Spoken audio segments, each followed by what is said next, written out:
మొదటగా మన ఇండియన్ ఆర్మీకు మా అభినందనలు తెలుపుతా ఉన్నాము. చాలా ఎక్సలెంట్గా వాళ్ళు యుద్ధంలో రాణిస్తూ ఉన్నారు. చాలా వరకు మనకు మన దేశానికి జయాలు అందిస్తూ ఉంటారు. కాబట్టి మేము అందరూ వాళ్ళ సైడ్ నిలబడతాము, వాళ్ళకి సపోర్ట్గా నిలబడతాము. ఖచ్చితంగా మా అభినందనలు వాళ్ళు తెలుసుకుంటాము. రెండో విషయం వచ్చిన ఈరోజు యుద్ధ వాతావరణం జరిగి మన రాష్ట్రం మన దేశం అంతా యుద్ధ వాతావరణంలో ఉంది. ప్రతి ఒక్కరూ ఏమంటే ప్రతి రాష్ట్రం వాళ్ళు కూడా ఈ యుద్ధ వాతావరణం వస్తూ ఉంది.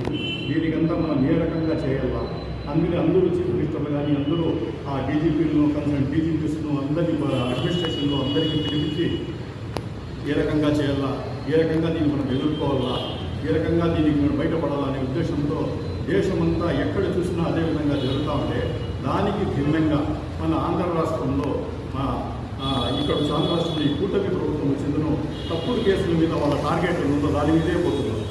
ఇప్పుడు రీసెంట్లీ కూడా మీరు చూస్తూ ఉన్నారు, ఇప్పుడు మన సాక్షి ఎడిటర్ ఉన్నారు, వాళ్ళకు కూడా కేసు పెట్టించేసి ఏమి అరెస్ట్ వారెంట్ లేకుండానే వాళ్ళ ఇళ్ల మీదకి పోయేసి వాళ్ళకి అరెస్ట్ చేసేసి ఇది చేస్తున్నారు.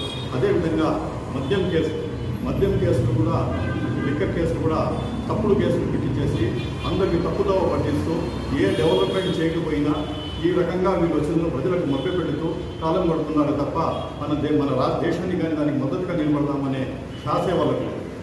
ఫర్ ఎగ్జాంపుల్ చూడండి, ఇప్పుడు అన్ని రంగాల్లో అన్ని విధాలుగా కూడా government totally failure. For example రైతులనే తీసుకోండి, ఈరోజు రైతుల సెక్షన్లో తీసుకోండి, ఈరోజు ఎక్కడ కూడా గిట్టుబాటు జరగలేదు. మదనపల్లి సరౌండింగ్స్లో అయితే టమాటా వేశారు, టమాటాకు మినిమం గిట్టుబాటు జరగలేదు. ఆ ప్రజలు నానా అవస్థలు పెడుతున్నారు. కరెంట్ ఛార్జీలు పెరిగిపోయినాయి, ఎరువుల ధరలు పెరిగిపోయినాయి. బతికి ఈరోజు టమాటా ఎక్కడ నాటాలంటే కనీసం అంటే 2 నుండి 3 లక్షల రూపాయలు వాళ్ళకి అవుతా ఉంది. కానీ ఈరోజు ₹2, ₹2 కూడా టమాటా దొరికే పరిస్థితులు కనిపిస్తాము. ఈ రకంగా ప్రజలు ఆందోళన స్థితిలో ఉన్నారు. ఎక్కడ కూడా ఈ పక్క అయితే అనావృష్టి అయితే ఆ పక్క అతివృష్టి, ఆ పక్క అంతా ధాన్యాన్ని తడిచిపోయి అక్కడ రైతులు నానా బాధలు పడతా ఉన్నారు.